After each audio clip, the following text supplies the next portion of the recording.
नमस्कार, city post live में आपका स्वागत है। नेता प्रतिपक्ष तेजस्वी यादव एक बार फिर सामने आए हैं रुपेश हत्याकांड के बाद और उन्होंने सरकार की जमकर क्लास ली है, नीतीश कुमार की क्लास ली है और कहा है कि नीतीश कुमार से बिहार की सत्ता संभल नहीं रही है, उन्हें तत्काल छोड़ देना चाहिए।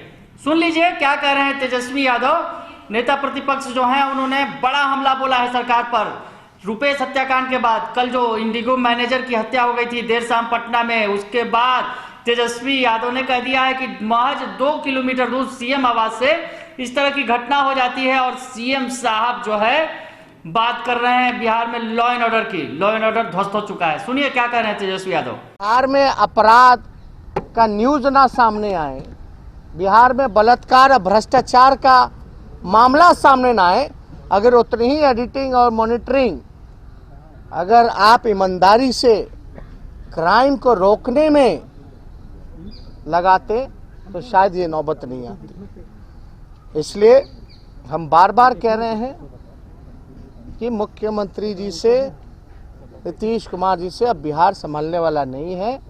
अगर विभाग नहीं संभाल रहा तो किसी और को दे दें विभाग, गृह विभाग, क्या आपत्ति है।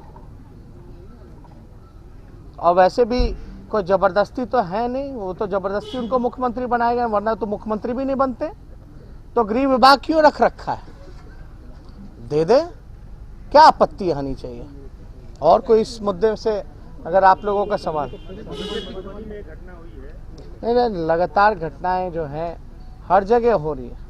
अगर आप डेली अखबार का पन्ना खोल करके देखें या न्यूज़ में हेडलाइन देखें तो कभी दरभंगा, मधुबनी, सीतामढ़ी, मुजफ्फरपुर, पटना, गया, कोई ऐसा इलाका नहीं है, कोई ऐसा जिला नहीं है जहां हत्या, अपहरण, लूट, रंगदारी, बलात्कार, भ्रष्टाचार नहीं हो रहा। लेकिन नतीजा क्या है? अपराधी पकड़े क्यों नहीं जाते, भ्रष्टाचारी पकड़े क्यों नहीं जाते नीतीश कुमार जी के राज में? भय क्यों खत्म हो गया है? ये अपराधियों का तांडव हो रहा है पूरे बिहार में। तो इसमें तो जवाबदेही माननीय मुख्यमंत्री जी के, उनको सामने क्यों नहीं आते? सामने आकर के आप लोगों के सवालों का, जनता के सवालों का उनको। तो सुना आपने कि तेजस्वी यादव ने हमले पर हमले कर दिए हैं, मतलब बड़ा ताबड़तोड़ हमला किया है। अभी जो बयानबाजी की है उन्होंने तुरंत थोड़ी देर पहले बयान दिया है मीडिया के सामने, पीसी की है, उसमें तमाम तरह की बातें सरकार के खिलाफ की है। उन्होंने कहा है कि बिहार की जो पुलिस है वो बोतल के पीछे घूम रही है और बड़ा बड़ा क्राइम क्रिमिनल कर दे रहे हैं और पुलिस बोतल ही खोजती रह रही है। यानी शराबबंदी पर भी सवाल खड़े कर दिए उन्होंने और कहा कि क्राइम पर कंट्रोल तो नहीं कर पा रही है पुलिस, बोतल खोजने में लगी हुई है, शराबबंदी को कंट्रोल करने में लगी हुई है, जो उससे भी नहीं हो पा रहा है, पुलिस से वो भी नहीं हो पा रहा है। साथ ही साथ तेजस्वी यादव ने कहा है कि आप नीतीश कुमार जी न्यूज एडिटिंग करवाने के बजाय, अपनी खबरों को छुपाने के बजाय, भ्रष्टाचार और अपराध की घटनाओं को छुपाने के बजाय उतना ध्यान अगर क्राइम कंट्रोल पर सही मायने में लगा दीजिएगा तो बिहार में क्राइम कंट्रोल हो जाएगा।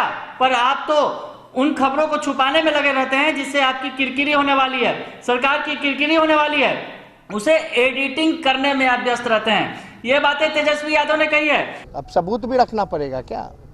विधानसभा के पटल पे तो एक भ्रष्टाचार का मामला हमने रखा, क्या कार्रवाई की गई? सवाल है सर, एक सवाल है। सत्ता पक्ष के एक नेता ने कहा है कि रुपेश हत्याकांड की जांच चल रही है, जल्द जो है मामला उजागर होगा, लेकिन 1990 से लेकर 2005 तक के राज को भी नहीं भूलना चाहिए जब जो है अपराधियों को जो है बना दिया जाता था। एक अन्य मार्ग देखिए, कुछ है और कहने को, उनके पास कुछ है। सरकार में कौन है? सरकार में भाजपा के लोग हैं। तो उनका कहने का मतलब है कि हत्याएं होती रहेंगी और आप निश्चिंत रहिए, चुपचाप बैठे रहिए, सवाल मत पूछिए। वो आपको अलगा कर रहे हैं कि आपको अधिकार नहीं है उनसे सवाल पूछने का, ये चलता रहेगा। तो सुना आपने कि तेजस्वी यादव ताबड़तोड़ हमले बोल रहे हैं। नीतीश कुमार को तो उन्होंने घेरा ही है आज, उसके अलावा डिप्टी सीएम यानी बिहार के दो डिप्टी सीएम हैं, उन्हें भी घेरा है। दरअसल जो अभी डिप्टी सीएम ने थोड़ी देर पहले बयान दिया था और कहा था कि तेजस्वी यादव के सर्टिफिकेट की उन्हें जरूरत नहीं है, सरकार को जरूरत नहीं है, तो उन्होंने कहा कि आप कर क्या रहे हैं, लगातार घटनाएं बढ़ रही हैं, बीजेपी के लोग कर क्या रहे हैं, बीजेपी के लोग सवाल उठा देंगे तो काम बन जाएगा क्या? बीजेपी की भी उतनी ही जिम्मेवारी है जितना नीतीश कुमार की जिम्मेवारी है। वो सीएम है और आप डिप्टी सीएम है, मतलब डिप्टी सीएम और सीएम दोनों सवालों के घेरे में है, यानी बीजेपी और जेडीयू सवालों के घेरे में है, तेजस्वी यादव के घेरे में है। मतलब जो रुपेश सिंह हत्याकांड का मुद्दा है अब बिहार में गर्म हो चुका है, खासा गर्म हो चुका है। सुबह से लगातार ताबड़तोड़ हमले हो रहे हैं विपक्ष की ओर से और अब तेजस्वी यादव खुद सामने आ गए हैं, उन्होंने कमान संभाल ली है, सरकार को खूब सुनाया है। तो अब जो है रुपेश सिंह हत्याकांड पर उन्होंने सरकार से जवाब भी मांगा है कि सरकार को जवाब देना होगा। नीतीश कुमार जी चुप क्यों हैं? किसी भी मुद्दे के बाद वो चुप्पी क्यों साध लेते हैं, सामने क्यों नहीं आते हैं? तमाम बातें कही है तो सरकार से जवाब मांग रहे हैं तेजस्वी यादव। सरकार को जवाब ढूंढना होगा। लॉ एंड ऑर्डर कैसे कंट्रोल होगा? नीतीश कुमार बार बार बैठ के कर रहे हैं पर उसका नतीजा कुछ नहीं निकल के सामने आ रहा है। अब तो अपराधियों ने पटना के अंदर ही इस तरह की घटना को अंजाम देकर सरकार के मुंह पर, पुलिस के ऊपर बड़ा तमाचा मारा है कहा जाएगा। ये बड़ी खबर है इस वक्त की कि तेजस्वी यादव ने सरकार को घेर लिया एक बार फिर से। अगर आपको ये खबर अच्छी लगे तो इसे जरूर लाइक करें, सब्सक्राइब करें और शेयर करना ना भूलें। धन्यवाद।